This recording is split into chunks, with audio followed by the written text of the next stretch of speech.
আজকে আমরা চলে গেছিলাম মন্দিরে পুজো দেওয়ার জন্য। তো আজকে আমাদের এখানে কাছাকাছি একটা জাগ্রত মন্দিরে পুজো দেওয়ার জন্য সকাল সকাল উঠে ব্রাশ করে স্নান সেরে নিলাম। তারপর রেডি হয়ে রাস্তায় আমরা সবাই দাঁড়িয়ে পড়লাম গাড়ি আসার অপেক্ষায়। কিছুক্ষণ অপেক্ষা করার পরে একটা টোটো চলে এলো। টোটো আসার পর কোনো অপেক্ষা না করেই টোটোতে উঠে কিছুক্ষণ চলে আসার পরে পৌঁছে গেলাম মানিকতলায়। মানিকতলাতে পৌঁছেই কিছুক্ষণ আবার হেঁটে আবার চলে এলাম আরও একটা টোটোতে ওঠার জন্য। কিছুক্ষণ হাঁটার পরে আবার একটা টোটোর কাছে পৌঁছে আবার টোটোতে উঠে পড়লাম। টোটো থেকে নেমেই পাশে দেখলাম যে একটা পুজোর ডালা বিক্রি করার দোকান। তো দোকান থেকে 3টে 50 টাকা দামের পুজোর ডালা নিয়ে চলে এলাম মন্দিরে।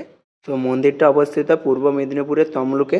তো মন্দিরটা নাকি খুবই জাগ্রত। মন্দিরটার নাম হলো বর্গভীমা। মন্দিরের ভেতরে যেহেতু মোবাইলে ক্যামেরা অ্যালাউড করে না, তাই মন্দিরের চারিদিকে পরিক্রমা করে আমি তোমাদের মন্দিরের সৌন্দর্যটা তোমাদের দেখানোর চেষ্টা করছি। এই হলো সেই গাছ যেখানে মানুষের মনের ইচ্ছা জানিয়ে লাল কাপড় মারতে হয়। গাছটার অবস্থা দেখতে পাচ্ছ তোমরা যে কত পরিমাণে কাপড় বাঁধা হয়ে আছে। মন্দিরের ভেতরে যেহেতু ক্যামেরা অ্যালাউড করে না, তাই আমি মায়ের একটা ছবি দেখাচ্ছি তোমাদের। তো এইরকম আরো ডেলি ব্লগ পাওয়ার জন্য চ্যানেলটিকে সাবস্ক্রাইব করে রেখো।